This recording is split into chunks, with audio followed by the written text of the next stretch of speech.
نخستین مجمع جهانی زنان مسلمان با توجه ویژه به توصیف شخصیت والای زن از نگاه مولوی شاعر بزرگ ایران، پرتاب حق است آن معشوق نیست، خالق است آن گویا مخلوق نیست، به منظور واکاوی نقش بانوان جوامع اسلامی در شکل دهی به اصلاحات اجتماعی در مرکز مطالعات پیشرفته اسلامی مالزی در کوالالامپور برگزار شد. در این همایش بین‌المللی که با مشارکت تهران کوالالامپور برگزار شد، اندیشمندانی از استرالیا، کانادا، آفریقای جنوبی، سنگاپور، ایران و مالزی حضور یافتند. اینها اندیشمندانی هستند که در حوزه‌های مختلف مسائل خانم‌ها نگاه می‌کنند. موضوع اصلی این سمینار بحث تغییرات اجتماعی هست و نقش زنان در مسائل سیاسی، مسائل دینی و مسائل فرهنگی.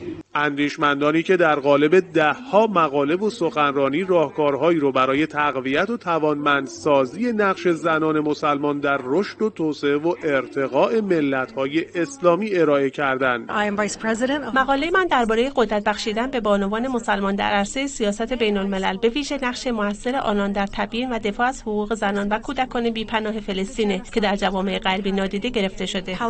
جایگاه زن مسلمان در آموزه‌های اسلامی، دیدگاه‌های نوظهور، حقوق، مسئولیت‌ها و بهره‌گیری از ابزارهای روز با نگاه متعالی دین از دیگر محورهای مهم این اجلاس بود. در مسئله فلسطین ما می‌بینیم ظلمی که به زنان و کودکان داره میشه توسط هوش مصنوعی به نحو دیگری القا میشه به مردم. میتونیم ما منفعتی رو از هوش مصنوعی به دست بیاریم تا بتونیم با اون نگاهی که متعالی هست استفاده بکنیم. نگاهی متعالی که با بهره‌گیری از زبان گویای هنر توانمندی بانوان مسلمان رو در انتقال مؤثر مفاهیم مهم سیاسی و اجتماعی دوچندان کرده. آثار هنری و تابلوهای نقاشی از زنان مسلمان چند کشور مختلف در قالب نمایشگاهی در حاشیه این اجلاس بین‌المللی برای بازدید علاقه‌مندان به معرض نمایش گذاشته شده.